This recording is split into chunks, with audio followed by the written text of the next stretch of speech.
আমি প্রথমেই মেজর মোহাম্মদ আশরাফুজ্জামান আপনার কাছে যেতে চাই। রোহিঙ্গা সংকট বর্তমান পরিস্থিতি তো বটেই, বেশ যখন থেকে রোহিঙ্গা সংকট অর্থাৎ 2017 থেকেই কিন্তু এটি আমাদের জন্য একটি বাড়তি ঝামেলা হয়ে দাঁড়িয়েছে। এই ঝামেলা বা এই জটিলতা কি দিন দিন বৃদ্ধি পাচ্ছে কিনা আপনার কি মনে হয়? আসসালামু আলাইকুম সুধী দর্শক শ্রোতা মণ্ডলী, এবং আপনাকে শুভেচ্ছা। অবশ্যই আপনি দেখেন ওখানে উখি এবং টেকনাফে মূলত তারা আছে, আর কিছু আরেকটা ওই দ্বীপে নেওয়া হয়েছে। তো এখানে স্থানীয়দের চাইতে এই রোহিঙ্গাদের টোটাল সংখ্যাটা বেশি। তো আপনি বুঝতে পারছেন যে স্থানীয় জনগণের থেকে দুইটা উপজেলা মিলাই যে জনগণ তার থেকে বেশি এখানে। আচ্ছা, তো সেই হিসাবে একটা সমস্যা হওয়ার কথা, ইকোলজিক্যাল একটা বিরাট সমস্যা, পরিবেশগত একটা বিরাট সমস্যা। আর এই সমস্ত এই যে 12 লাখ বলি বা 13 লাখ বলি, যাই বলি না কেন, তো এদের বাসস্থান এবং তার সাথে রান্না বাড়া, অন্যান্য খাদ্য, এবং এই মানুষগুলো যে আপনার ক্যাম্প থেকেই বড় হচ্ছে। এখানে আমি একটা হিসাবে দেখলাম যে 37% বাচ্চা মানে জনগোষ্ঠীর হচ্ছে আপনার এই 11 বছর বা তার কমে। এবং এই রোহিঙ্গাদের কিন্তু আবার জন্মহার বেশি, একটা পরিবারের এত বেশি। সুতরাং এই বিশাল জনগোষ্ঠীর এই যে আমাদের এই জায়গায় এসেছে, এবং এটা কোনো নিশ্চয়তা নাই যে আগামী এতদিন পরে ফেরত যাবে। মোহাম্মদ আশরাফুজ্জামান, মিয়ানমারের কে প্রত্যাবাসনে রাজি করতে বাংলাদেশ ঠিক কতটুকু চাপ দিচ্ছে, বা তাদের রাজি করানোর ক্ষেত্রে তাদের পদক্ষেপগুলো কি যথেষ্ট আপনার কি মনে হয়?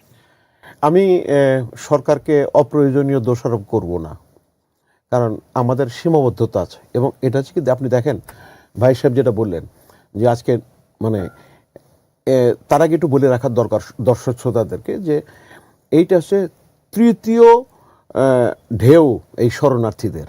1978 সালে আসছিল, সেটা সেই সময় বাংলাদেশ যথেষ্ট দক্ষতার সাথে নেগোশিয়েট করে ফেরত পাঠিয়েছিল। এরপর আছে আরেকটা বড় আসে আপনার 1992 সালে, সেটাও মোটামুটি একটা পর্যায়ে ফেরত পাঠানো হয়েছিল। কিন্তু 2017 যখন এটা আসা শুরু হলো, তখন অনেকেই বলেছিলেন যে দেশের ভিতরে একবার ঢুকে গেলে তাদেরকে ফেরত পাঠানো খুব কঠিন হবে। এই জন্য তারা যদি আন্তর্জাতিক সীমারেখার ওই জায়গায় থাকতো, তাহলে এটা আন্তর্জাতিক দৃষ্টি আকর্ষিত হতো। এখানে আরেকটা গুরুত্বপূর্ণ দরকার হচ্ছে, আমি আজকে গুগল সার্চ করে দেখলাম আসার আগে, যে পৃথিবীর দুইটা জনগোষ্ঠী, একটা হচ্ছে রোহিঙ্গা আর ফিলিস্তিনি। তো এইটা মাহমুদ রহমান সাহেবের কথা যে মুসলমানদের কোনো মানবাধিকার থাকতে নেই। তো এই দুইটা জনগোষ্ঠী কিন্তু তাদের নিজের বাস্তুভিটাচ্যুত হয়েছে, এবং তারা একটা খুব বিরূপ পরিস্থিতিতে হত্যাকাণ্ড সব ফেলে তারা চলে আসছে, ফিলিস্তিনিদের মতো কিছুটা মিল আছে।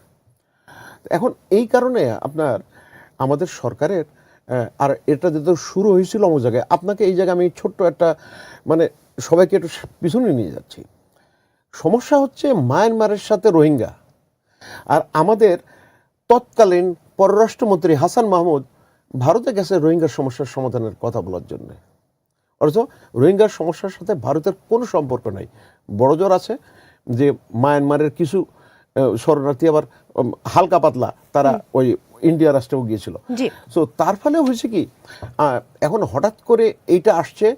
তবে আমি এই জায়গায় প্রফেসর ইউনূস সাহেবের সরকারকে কৃতজ্ঞতা জানাই, এই কারণে এই পরিস্থিতিটা আন্তর্জাতিকীকরণের ক্ষেত্রে ওনার একটা বিরাট ভূমিকা ছিল। মোহাম্মদ আশরাফুজ্জামান, মোহাম্মদ ইউনূস সরকার রোহিঙ্গা প্রত্যাবাসনের কাজ করেনি, মহিউদ্দিন খান মোহন যে কথাটি বললেন, আপনি কি একমত তার সাথে? আমি ওনার সাথে বিনয়ের সাথে দ্বিমত পোষণ করি। কারণ মনে হচ্ছে প্রফেসর ইউনূসের যে ব্যক্তি ইমেজ, সেটাই যে কোনো একটা সমস্যা সম্পর্কে কথা বললে বহির্বিশ্বের যেভাবে দৃষ্টি আকর্ষিত হয়, সেটা অন্য অনেকের পক্ষেই সেটা সম্ভব না, এবং উনি সেটা করেছেন। এটা গেল একটা। 2 নম্বর হচ্ছে উনি কতটুকু সময় পেয়েছেন, এটা তো হঠাৎ করে এটা সম্ভব না।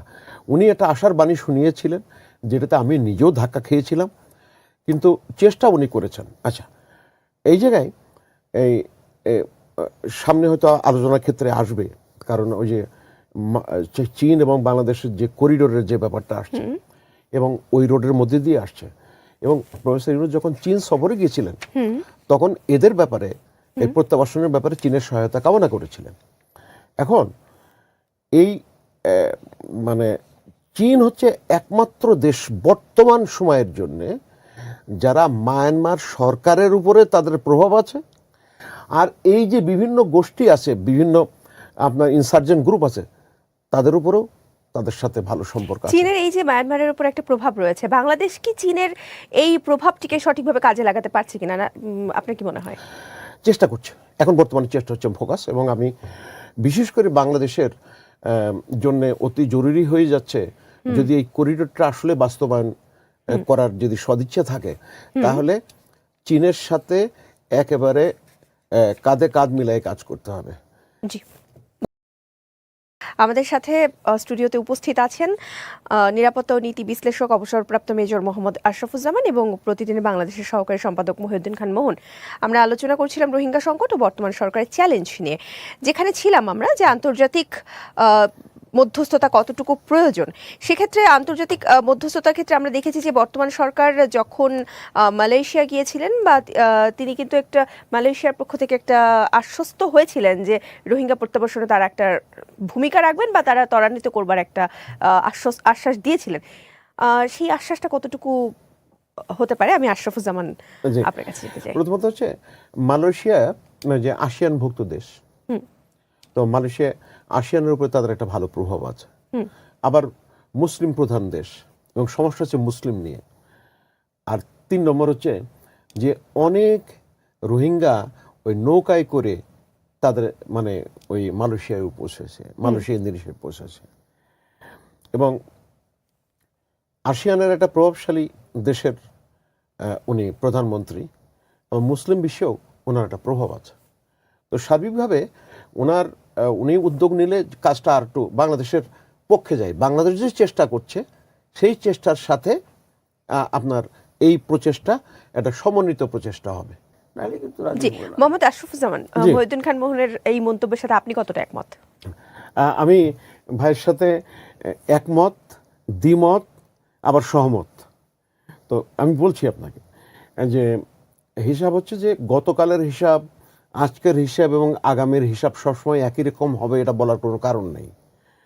আমি একটু আশার আলো দেখছি যে এই যে সৌদি আরব, তুরস্ক এবং পাকিস্তান যেটা সামরিক জোট করেছে, এর একটা বিরাট তাৎপর্য আছে, এবং আমাদের দেশও সেখানে হয়তো অংশগ্রহণ করার সুযোগ আছে বা অংশগ্রহণ করবে, আগ্রহ প্রকাশ করেছে। রাইট। এছাড়া ওটা আরো বড় হচ্ছে, এবং এর ফলে যেটা হচ্ছে কি যে এই আপনার অন্যান্য যে মুসলিম দেশগুলো মোটামুটি এক কাতারে আসবে, এবং এই মুসলমানদেরকে একেবারে মুসলমান নাম থাকলে তার মানবাধিকার নেই সেই জায়গাটা একটু পরিবর্তন হতে পারে, কারণ তারা একটা বড় কোটারি বা একটা প্রভাবশালী গোষ্ঠী হিসেবে আবির্ভূত হতে পারে। এই জায়গায় একটুখানি সময় দিতে হবে আমাকে, যে আপনার মধ্যপ্রাচ্যের যে দেশগুলো তারা তাদের নিরাপত্তার জন্যে তারা তেল বিক্রির টাকা, ডলারের তেল বিক্রি এবং বাড়তি টাকাটা তারা আমেরিকান ওয়াল স্ট্রিট জার্নালে তারা বিনিয়োগ করত। তো এখন পরিস্থিতিটা অন্যরকম হয়ে গেছে। এই সুবাদে হয়তো এখন এদিকে আসবে, যদিও এখনো পশ্চিমা দেশগুলোর প্রভাব প্রচুর আন্তর্জাতিক অঙ্গনে, এবং এখানে চীনের যে উত্থান, চীন যদি চায় তাহলে সেটাকে অনেক বেশি এগিয়ে নেওয়া সম্ভব।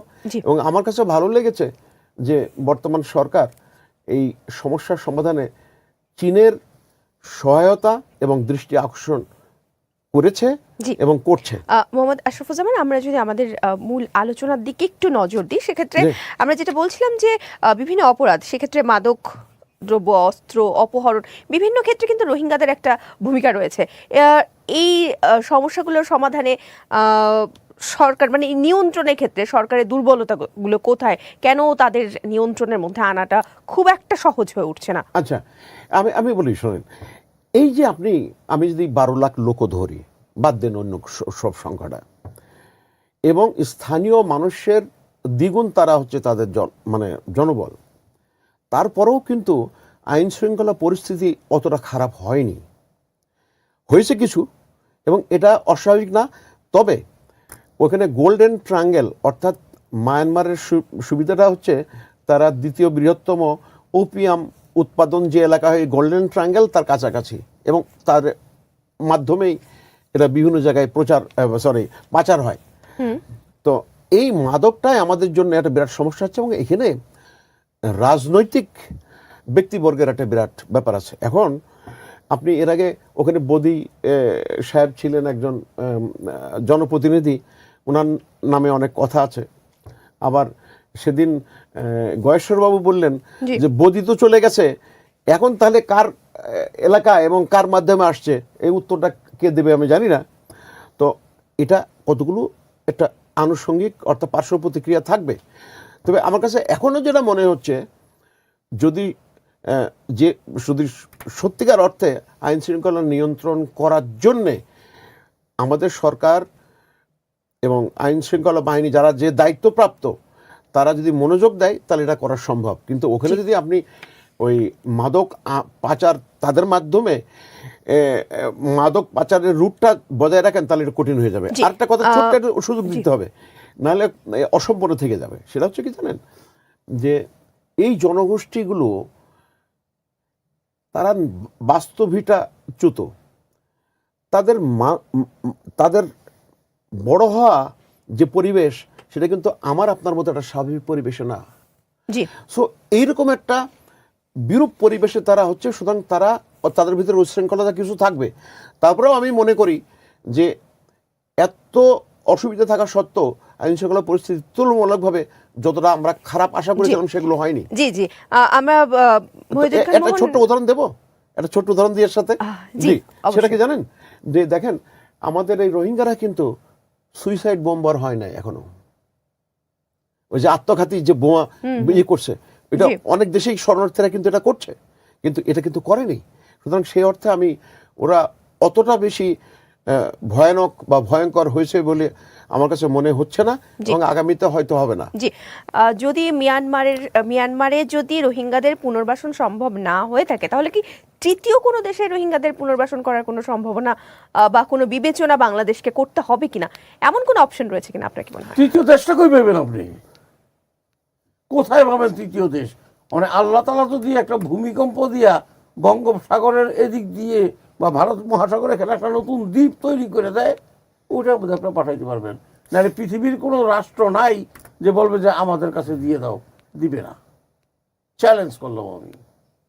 জি মোহাম্মদ আশরাফ, জি অবশ্যই আপনার কাছে আমি বলি আপনাকে, শুনেন, শরণার্থী সমস্যাটা বর্তমানে বিশেষ করে যে রাশিয়ার ইউক্রেন যুদ্ধের কারণে ওদের প্রায় অর্ধেক লোক শরণার্থী হয়ে গেছে বিভিন্ন দেশে, আবার রাশিয়াতেও অনেকে আশ্রয় নিয়েছে। জি রাইট।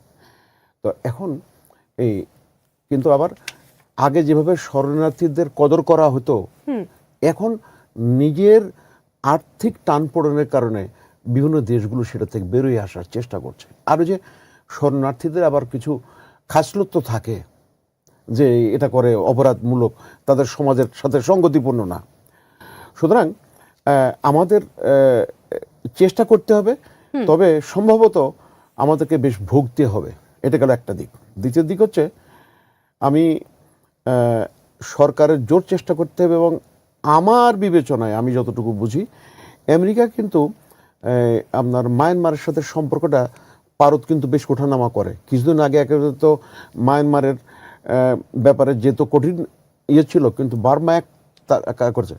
বার্মা অ্যাক্ট দুইটা হয়েছে, একটা হচ্ছে যেটার মাধ্যমে ব্রিটিশরা তাদের স্বাধীনতা দিয়েছিল, আর সেকেন্ড বার্মা অ্যাক্ট এই যে আমেরিকা করছে সম্পর্ক পুনর্মূল্যায়নের ক্ষেত্রে। আচ্ছা, তো সেই জন্যে এখানে আমাদের আমেরিকার সাহায্য দরকার, আবার এদিকে চীনের সাহায্য দরকার। তো এইটাকে খুব খুব গুরুত্ব দিয়ে এগিয়ে নেওয়া ছাড়া আমাদের কোনো বিকল্প দেখছি না। এটা নালে এই সমস্যা আমাদেরকে আরো বেশি ভোগাবে, এবং এর মাত্রাটা কোন পর্যায়ে যেতে পারে সেটা হয়তো এখন আমরা অনেকেই চিন্তাও করতে পারছি না।